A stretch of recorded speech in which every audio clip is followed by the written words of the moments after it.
여러분 안녕하십니까, 김홍근입니다. 자, 오늘도 이대영 선생님과 함께합니다. 선생님 안녕하세요. 네.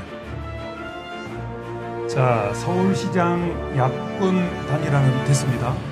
네, 저희가 지난 방송에서 걱정도 많이 했고 그래서는 안 된다 이렇게 했었는데 느낌이 어떻습니까? 네, 좋습니다. 예. 왜냐면은 네. 전례로 보고 그러면 또 같이 선거 나가지고 갈라지고 그래가지고 그런 경우를 여러 번 당했잖아요. 네네. 이번에 참 두 분들 참 우리 오세훈 후보는 물론이고 그 안철수 후보 정말 칭찬하고 싶어요. 네, 칭찬하고 싶어요. 그 어떤 분들은 그런 얘기했었어요.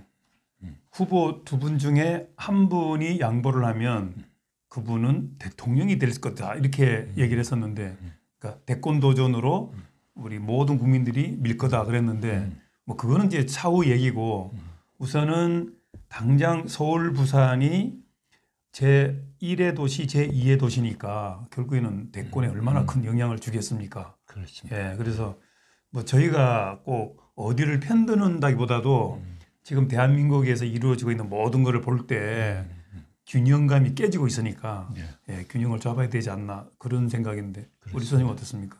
맞습니다. 네. 네. 자, 그리고 이제 어제부터 네.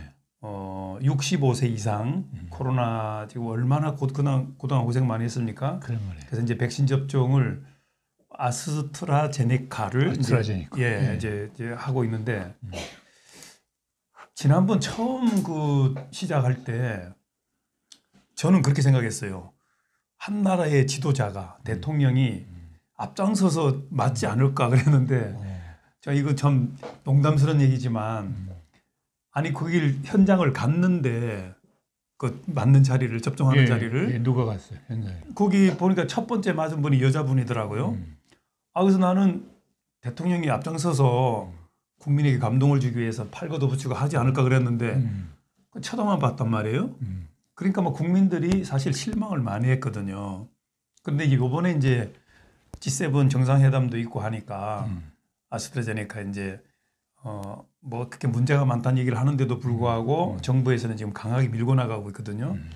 그러니까 이제 대통령 부부가 이제 이번에 이제 어차피 G7 정상회담 가려면 또 맞아야 되니까 예, 그렇게 맞았는데 또 맞고 나서 이게 해프닝이 또 생긴 거예요.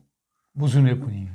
이게 이제 뭐 정상적으로 이제 방송을 다 했으니까 우리는 뭐 방송을 보고 대통령이 이제 했구나 참 다행스럽다 이렇게 했는데 이 뒤에 나오는 얘기를 들어보니까 그 방송에 나간 거를 예전에 전직 간호사들이 보고서 저거는 정상적으로 맞은 게 아니다라고 이렇게 얘기가 나오기 시작한 거예요.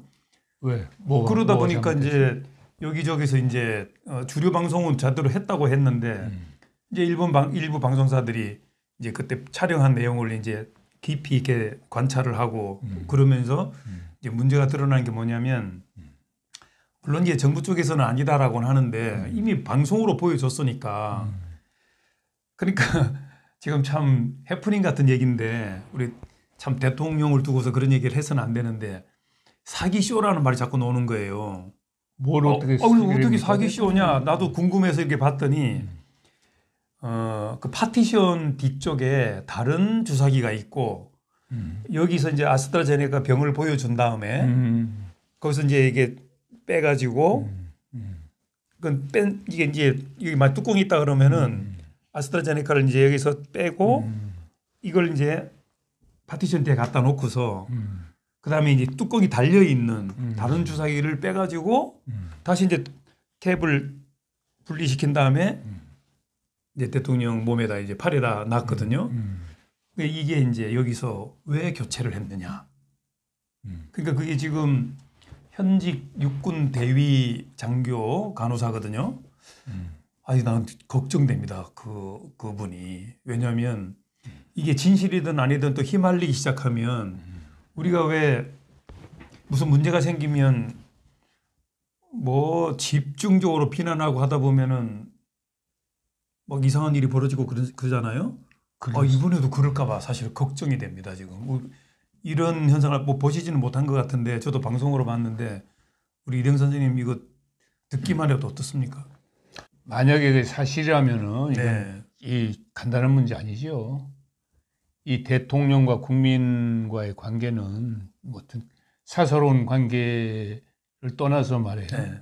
우리 국민은 그 대통령이나 정부를 믿어야 되고 네. 또 정부나 또 대통령 그만큼 또 국민들을 그 존중해야 될 그 의무 책임이 있잖아요. 네. 근데 이런 일을 가지고 만약에 그런 지금 말씀하신 그런 일이 일어났다면은 옛날에 저희가 이제 어렸을 때 그 시장에서 말이에요. 시장 바닥에서 뭐 네. 이렇게 그 약장수들이 뭐 막 그냥 그 눈속임하고 막 네.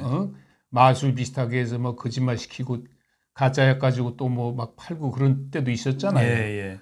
근데 지금이 어느 시대입니까? 지금 이 세계가 전부 이게 정말 인터넷으로 다 연결돼서 여기서 하는 일 다 외국에서 보고 그러는데 일국의 대통령이 그런 정말 사기판의 그 주인공이었다면 이건 말하기가 부끄러운 일이고 그러니까 저는 정말 사실이 아니길 바랍니다. 예, 정말 그러니까 사실이면은 그러니까 그 백신 접종 현장이 이렇게 휘말렸다고 하는 거는 휘말린 자체가 일단 문제고, 그다음에 그 뭐라고 합니까? 국민들이 얼마나 불신을 하면 아니 백신 접종하는 것까지도 그렇게 눈여겨보고서 저건 사기라고 얘기할 정도로, 그래서 그게 뭐 지금 여러 매체에서 다루다 보니까 저도 관심 있게 좀 봤더니 문제는 있어요. 아니 저는 뭐 이 얘기 정말 사실이 아니길 바라고요. 네. 그게 만약 사실이면 그 대통령을 이렇게 주인공 삼아가지고 그런 짓을 한 사람들부터 거기 뭐 관계된 사람 간호원이든 누구든 말이에요. 엄벌에 쳐야 된다고 봐. 이거는 네. 어디 저 모르는 뭐 뒷방에서 한 것도 아니고 그걸 갖다가 대통령을 갖다가 주인공을 해가지고 조사를 놓고 그러면은 그 정상적으로 아니고 그런 식으로 바꿔치기 하고 그렇게 해서 말이에요. 국민들한테 뭘 얻기 위해서 그런 짓을 한다는 얘기입니까? 그러니까 제가 생각해도 도대체 말도 안 되는 대통령이 얘기죠. 국민들에게 감동을 주기 위해서 백신 접종을 내가 한다 그러면 생방송으로 하는 거예요, 그죠? 생방송으로 그러니까요. 해서 예. 정확하게 그 규칙을 지켜가면서 딱 보여줘야 그 깨끗하게 되는데 이게 녹화를 한 거란 말이에요. 아유, 그게 사실은 이런 나라에 사는 지금 모든 국민들이 불행한 거고 말이에요. 정말 어떻게 대통령하고 그 일상 매일 아유, 제발 좀 사실이 아니길 바랍니다. 아니었으면 좋겠죠. 예, 예. 사실이 아니길 그래서 제가 그 시간 이후에 홍해걸이라고 의학 박사가 있어요. 이분이 이제 뭐 비욘디라고 하는 유튜브 채널을 가지고 있는데 우연하게 보다 보니까 사실은 그 정부 쪽에 정치적인 어떤 시달림을 피하기 위해서 정부의 바른 소리를 안 하는 사람이거든요. 아 근데 이번에는 백신에 관련된 얘기를 적나라하게 막 하고 있더라고. 그래서 관심 있게 1시간 이상 이렇게 들었어요. 그런데 제가 이게 와닿은 게 뭐냐면 가스라이팅이라는 말씀 들어보셨죠? 영어 잘하시니까. 아니요, 저도 처음 듣는 용어. 가스라이터, 가스라이터, 가스라이터는 제가 뭐 등불. 누구든지 봤잖아요. 가스로 예, 등을 켜지 않습니까?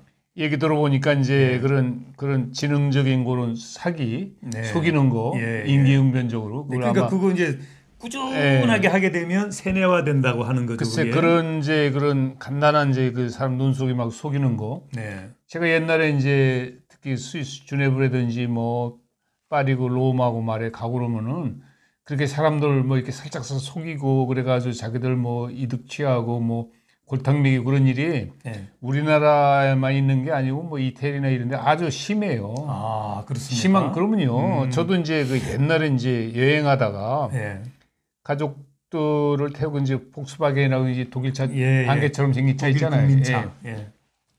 그걸 가지고 이제 로마를 갔잖아요. 그 이제 그 숙소 이제에서 이제 짐 풀르고 말이야. 이제 뭐 좀 구경하려고 이렇게 나왔더니 누가 그 차 앞바퀴로 막 이렇게 렌치를 해서 막 빼고 있는 거예요. 바퀴 하나 빼놓고 사람들이 보고 있는데 지나던 길 옆에 세우는 차를 갖다가 그게 혹시 제가 잘못 봤나 해가지고 가봐도 분명히 내 차인데 나는 그냥 뭐 콧노래 부르면서 그냥 바퀴 빼고 있는 거예요. 그래가지고 내가 이거 왜 내 차인데 바퀴를 빼냐 했더니 주인이 빼라고 난 빼고 있는데 내가 주인인데 그랬더니 아이 그러면 뭐 다시 끼워드리죠. 그냥 아주 뭐 웃으면서 그냥 끼워놓고 말해 잘못했다 말도 안 하고 그냥 할 일 다. 아니 그렇게 뻔뻔하게. 그래서 제가 이태리 사람들은 말이에요.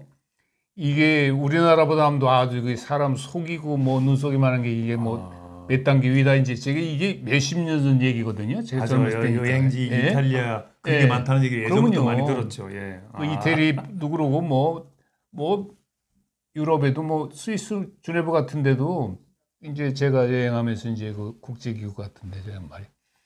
뭐 영어, 불어, 독일어 한 사람이 네 가지 다섯 가지 그 말을 그냥 유창하게 하는 사람들은 뭐 널려 있고 네. 그리고 이제 그런 그 외국 사람들 처음 오는 상대로 그런 거짓말하고 뭐 물건 뭐 저기 하고 또 골탕 먹이고 그런 경우가 뭐 30년도 다 있었어요. 그러니까 그 뭐 이상한 얘기는 아닌데. 네.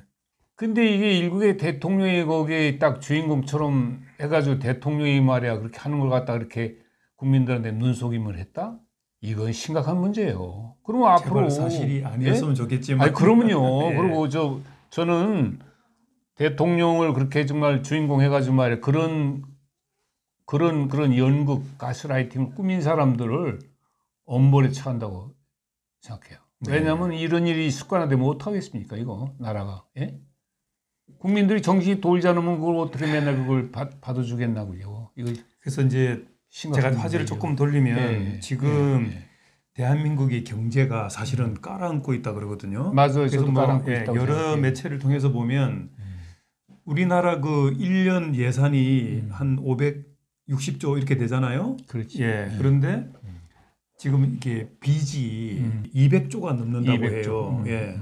그럼 이게 공식적으로 이제 아까 내용을 한번 들어보니까 160조가 예를 들어 됐다 그러면 이건 나라가 난리 나는 거라 이거죠. 그런데 재난지원금이라고 해서 이번에 또 19조를 쓴대요. 어떻게 생각하십니까? 아니 제가 전에도 이제 그걸 그 방송에서 이제 얘기했던 기억이 있는데 우리나라 전체 이제 그 부채가 뭐 1000조라고 하잖아요. 이게 네, 뭐 1000조 따져보면 시대. 상당히 많은 돈인데 예. 그게 뭐 그냥 정도 아니고 전부 이자가 붙는 1000조란 말이에요. 네. 그거 뭐 이자만 해도 굉장한 돈 부담이 되는데 지금 이 정부가 특히 문재인 정부 들어서고 나서부터 말이에요. 이 소위 그 적자 재정, 뭐 예를 들어서 어떤 예산이 세입에 비해서 뻔히 세출이 많은데도 말이야 겁을 안 내. 그 막 자꾸 그냥 막 빚을 늘리는 거잖아요. 그 심지어는 뭐 국채까지 이제 발행해서 이제 쓰겠다는 거거든요. 그럼 국채를 발행해서 이제 우리가 적자 재정 운용을 하려면은 예를 들어서 100조를 갖다가 이제 국채를 발행했다면 반드시 갚을 수 있는 상환 능력이 있다는 걸 전제로 해가지고 그만한 100조를 빚으로 얻어서 적자 운용에도 어떤 괜찮다는 그런 채무에 대한 그 건전성 이걸 따져가지고 해야지 갚을 그렇죠. 능력도 없이 자꾸 이거 빚을 해놓으면 그건 큰일 나는 거잖아요. 그렇습니다. 아니 가정에서도 빚을 얻을 때 갚을 생각 안 하고 덮어놓고 얻었으면 가정 파탄 나는 거 마찬가지로 네. 국가도 그런 건데 그래서 정부에 이제 저희도 이제 다 시험 합격해서 이제 공직 생활을 했지만은 재정직 들어가려면 아마 재정학을 충분히 다 공부해서 이제 그 다 그런 예산이나 이런 부서에서 근무하는 사람들 특히 이제 지금 부총리 같은 사람은 제가 보기엔 뭐 거기 다 전문가인 걸 알고 있는데 네. 도대체 이 사람들이 그 지금 뭐를 어떻게 지금 정부 운영하는지 난 상당히 의심스러워. 왜냐면은 국회의원들은 솔직히 공부 뭐 전공한 사람들이 아니잖아요. 그중에 그렇죠. 개정이 있겠지만은 뭐 회계다 뭐 재정 전공한 사람들이 아닌데 무작정 그냥 그 포퓰리즘이죠. 예. 그냥 사람들 인기 저기 하기 위해서 그냥 막 빚이 얼마 얻어서 그냥 그걸로 뭐 논아주고 말이에요. 근데 아니 지방선거를 지금 코앞에 두고 며칠 있으면 선거인데 말이야. 그것 때문에 그러죠. 그것 때문에. 예. 그게 말이 되냐고요. 예, 그게 예. 정상적으로 그게 정말 건전하게 정부를 운영하려고 하는 사람들이 생각입니까 그게? 이건 정말 야바이꾼들이 하는 짓이지. 그 선거 앞두고 그래서 그럼 돈 주면은 그 재난보증금 주면은 돈 받아서 싫어하는 사람이 어디 있습니까? 한국 사람들이 아직 깨어나지를 못한 게 돈을 주면 아 또 깨어난 사람도요. 돈을 줘서 받고라도 잘 찍으면 되는데 예. 깨어난 사람도 예. 김원곤 회장한테도 말해요. 100만 원 주면은 고마워가지고 100만 원 받았으니까 100만 원 상대방한테 뭐 값을 해주고 싶은 게 그 인지상정 아닙니까? 예. 근데 더군다나 그 돈 5만 원, 10만 원도 없어 허덕허덕하는 지금 힘들어하는 사람들이 많잖아요. 그런 사람들이 돈을 놀아준다는 건 뭐예요? 표 찍어달라는 거 아니에요? 예. 근데 그런 짓을 한다는 게 그게 또 다른 그 소위 그 정치적으로나 우리 국가를 운영하는 그런 정부 입장에서 그런 짓을 그 해도 되냐고요. 이 지금 저 문재인 정부가 전혀 어떤 그런 감각이 없는 게 국회의원이 180명이든 뭐 네. 200명이든 말이에요. 네. 그거 숫자가 중요한 게 아니고 국회는 국회가 해야 될 그 입법 그 과정에서 법으로 해야 될 거는 해야 되지만 법으로나 의결로 안 되는 걸 말해. 숫자 많다고 마구잡이면 안 되는 거예요. 예를 들어서 네. 그 김홍곤 이렇게 합시다. 우리 지금 몇 명이 있는데 말이야. 그 당신들은 말이야. 응? 일주일에 부부 관계를 말이야. 한 번씩 하시오. 그런 걸 법으로 만들면 그 법이 됩니까? 사생활 부분을 법으로 만들면 안 되는 거잖아요. 당연하죠. 이런 거 도대체가 그 예산 그런 기관에서 해야 될 일을 국회의원들이 알지도 못하는 사람들이 모여가지고 말이야. 그냥 숫자적으로 우리가 다수결로 그냥 뭐 180명이니까 무조건 그게 이게 나라 갖다 어떻게 끌고 가려는 거예요? 그래서 말도 안 되는 이번에 얘기고. 재난지원금을 19조를 푼다고 하니까 야당에서 뻔히 지금 그 적자가 이렇게 큰데 당연히 잘못되니까 우리는 반대할 수밖에 없다. 그래서 반대하겠죠. 뉴딜 정책 지금 하고 있잖아요. 뉴딜. 아이고 뉴딜 정책. 예. 거기서 그럼 줄여서 그럼 거기서 빼자. 그런데 뉴딜도 다 하겠다. 재난지원금도 다 하겠다. 이건 뭐 자기들이 이제 180석이라는 이걸 가지고서 자 야당 국회의원들은 참석 안 해도 좋다. 우리 단독으로 하겠다. 지금 이런 배짱이거든요. 이거를 한마디로 딱 끝내고 오늘 방송 끝내죠. 그러시죠. 예, 한번 딱 끝내 보십시오. 제가 네, 하여튼 이게 상식이 있는 사람들의 말이에요.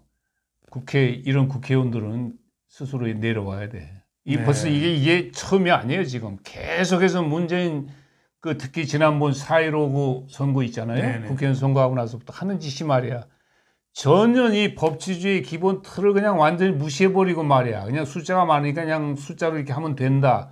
그런 이제 밀고 나가는 그 여당은 이게 원죄가 있는 사람들이고 그 같이 국회의원은 야당도 국회의원이잖아요. 빠지들하고 같잖아요. 네. 다 세비 똑같이 타먹잖아요. 네네. 그 여당이 잘못하고 그러면은 뭐 멱살 잡고 싸우는 게 법에 대해서 길거리 나와서라도 국민들한테 호소하고 이래가지고 저 여당이 뭐 하지 못하도록 말이야. 육탄전을 해서라도 막아야지. 왜 똑같이 가서 그걸 그냥 순한 양새끼들 마냥 말이야. 그냥 앉아가서 그걸 보고 있냐고. 알겠습니다. 그거 하려고 뽑아줬습니까? 우리 국회의원들? 국민 여러분, 우리 도대체. 시청자 여러분, 우리 이대영 선생님 말씀을 저는 정말 옳다고 생각합니다. 자, 여당 국회의원 180석을 만들어줬다고 해서 그거를 그렇게 밀어붙이기로 하는 것이 정말 맞겠습니까? 더군다나 지금 재난지원금이 그러지 않아도 적자에 휘둘려서 지금 경제가 가라앉고 있는데 19조를 쓴다고요? 서울 부산 시장 선거 그것 때문에 쓴다고요? 우리 국민들이 그렇게 우매한 줄 압니까? 이게 지금 하는 일이 전부 우리가 역사적으로 기록이 되는 거고 지금 당장 그 공고에 대해서 심판을 못한다 하더라도 차기 정권이 바뀌면 반드시 또 그 심판할 거 아닙니까? 그리고 가부간의 역사가 다 기록될 거 아니에요. 네. 사람이 어떻게 오늘만 보고 내일 생각 안 하고 이렇게 마구잡이식으로 하는 건지 저는 이해가 안 가고 제발 좀 그 여당 국회의원들이 말이에요. 좀 자숙하고 좀 국민들을 생각한다면은 정말 좀. 예, 알겠습니다. 이제 저는 이런 생각입니다. 재난지원금 19조를 뉴딜에 들어가야 될 예산을 좀 빼서 하면은 그것이 그렇게 되면 좋은데 만약에 또 그렇지 못하고 180석으로 밀어붙여서 야당 빼고 자기들이 그렇게 한다 그러면 자 재난지원금 받자고요. 다 바꿔서 선거를 정확히 하자.